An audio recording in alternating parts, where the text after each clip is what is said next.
शाम का समय था। गांव के किनारे एक पुराना बरगद का पेड़ था, जिसके नीचे रोहन बहुत परेशान बैठा था। रोहन शहर से नौकरी छूटने के बाद वापस आया था और उसे समझ नहीं आ रहा था कि वह आगे क्या करे। तभी वहां से गांव के सबसे बुजुर्ग और समझदार व्यक्ति दादाजी गुजरे। रोहन को इस तरह उदास देखकर वह उसके पास आए और उसके कंधे पर हाथ रखा। दादाजी मुस्कुराते हुए, क्या बात है रोहन बेटा? आज इस बूढ़े पेड़ के नीचे इतने उदास क्यों बैठे हो? क्या शहर की हवा रास नहीं आई? रोहन एक गहरी सांस लेते हुए, दादाजी, मेरी नौकरी चली गई।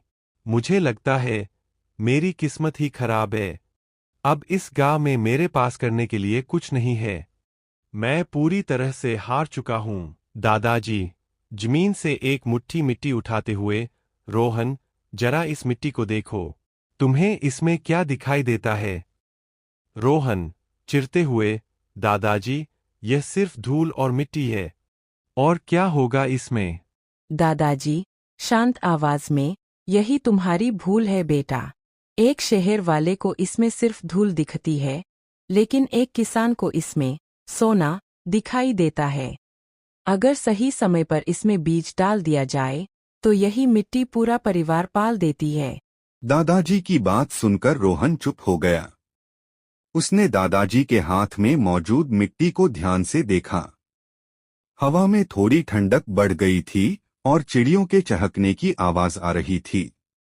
रोहन के दिमाग में अचानक एक नया विचार कौंधा। उसे एहसास हुआ कि गांव में उसकी पुश्तैनी जमीन खाली पड़ी है, जहां वह आधुनिक खेती शुरू कर सकता है। रोहन उत्साह से खड़े होते हुए, दादाजी, मैं समझ गया। मैं शहर वापस जाकर नौकरी नहीं ढूंढूंगा। मैं अपनी मिट्टी में मेहनत करूंगा और यहीं कुछ बड़ा करूंगा। दादाजी रोहन की पीठ थपथपाते हुए, शाबाश। जिसके पास मेहनत का हुनर है, उसे कभी किसी के सामने हाथ फैलाने की जरूरत नहीं पड़ती। जाओ, अपनी किस्मत खुद लिखो। किरदार नरेटर नैरेटर जो कहानी के पीछे की बातें समझाएगा। अमित, एक अमीर लड़का जिसे पैसों पर बहुत घमंड है। राजू, एक गरीब लड़का जो मेहनत से खिलौने बेचता है। पार्क का कोना। ध्वनि प्रभाव, बच्चों के हंसने और खेलने की आवाजें। नरेशन, शाम का वक्त था। पार्क में बच्चे खेल रहे थे। वही पास के एक बेंच पर अमित बैठा था, जिसके पास बहुत सारे महंगे गैजेट्स थे। तभी वहां मिट्टी के खिलौने बेचने वाला राजू आया। राजू आवाज लगाते हुए, मिट्टी के सुंदर खिलौने ले लो, सिर्फ 10-10 रुपए में। अमित राजू का मजाक उड़ाते हुए, ए लड़के, ये क्या बेकार के मिट्टी के खिलौने बेच रहे हो? इनसे आज के जमाने में कौन खेलता है? देखो मेरे पास कितना महंगा रोबोट है। राजू मुस्कुराते हुए, भैया, आपका रोबोट बहुत अच्छा है, पर ये खिलौने मैंने और मेरी माँ ने अपने हाथों से बनाए हैं। इन नरेशन तभी अचानक मौसम बदला और तेज हवा चलने लगी। अमित के हाथ से उसका महंगा रिमोट वाला रोबोट छूटकर झाड़ियों में गिर गया।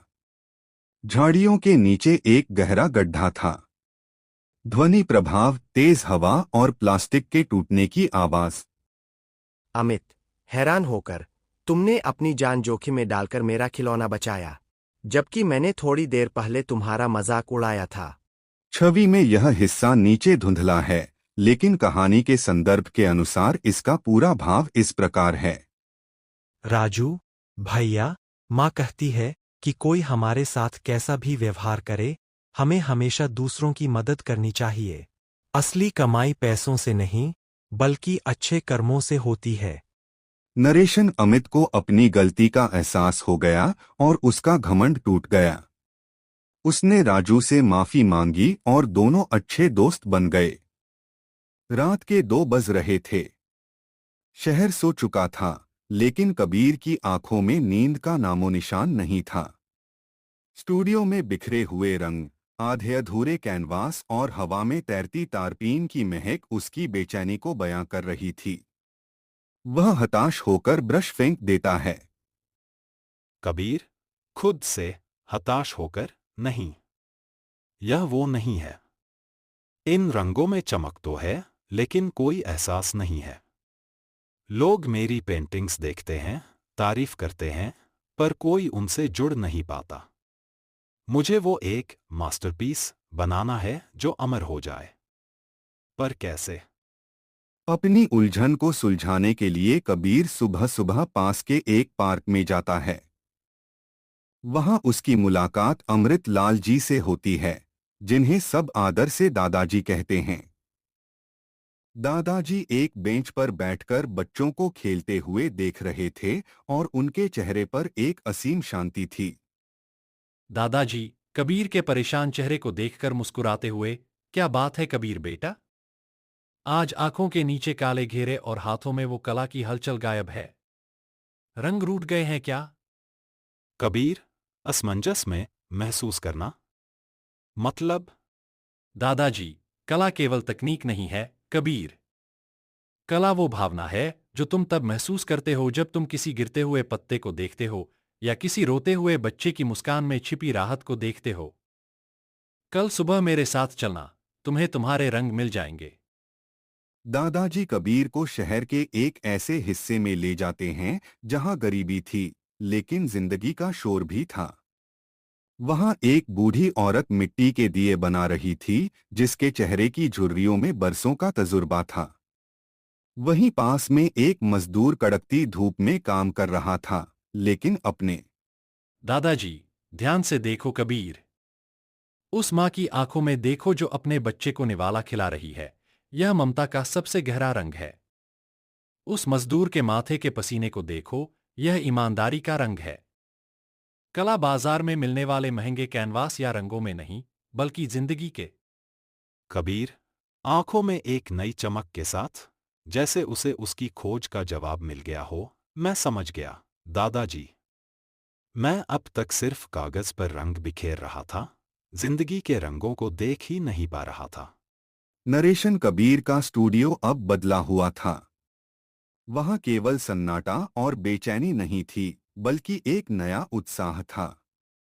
कबीर पिछले कई दिनों से दिन रात एक करके एक नई पेंटिंग बनाने में जुटा था। वह बार बार तंग बस्ती के उन दृश्यों, बूढ़ी औरत की झुर्रियों और मजदूर की कबीर, मुस्कुराते हुए, हाँ, यही है वो एहसास। नरेशन शहर की सबसे बड़ी आर्ट गैलरी में कबीर की पेंटिंग की प्रदर्शनी लगी है। गैलरी के बीचों बीच एक बड़ी पेंटिंग लगी है, जिसके सामने लोगों की भारी भीड़ जमा है। पेंटिंग में एक तंग बस्ती का दृश्य है। एक मजदूर कड़कती धूप में पसीना बहा रहा है, लेकिन उसकी दादाजी, कबीर की पीठ थपथपाते हुए और पेंटिंग को देखते हुए, कमाल कर दिया कबीर बेटा। आज तुम्हारी इस पेंटिंग में सिर्फ रंग नहीं है, इसमें जिंदगी धड़क रही है। लोग इसे सिर्फ देख नहीं रहे, बल्कि महसूस कर रहे हैं। कबीर, भावुक होकर, यह सब आपकी वजह से मुमकिन हुआ है, दादाजी। आपने मुझे सिखाया कि एक सच्चा कलाकार बनने के लिए पहले आंखों से नहीं, दिल से देखना पड़ता है। मुझे मेरा मास्टरपीस मिल गया, और उससे भी बढ़कर मुझे कला का असली मतलब समझ आ गया। नरेशन कबीर और दादाजी मुस्कुराते हुए उस पेंटिंग को देखते हैं, जो अब सचमुच अमर हो चुकी थी, क्योंकि उसने इंसानी जज्बातों को हमेशा के लिए अपने अंदर समेट लिया था।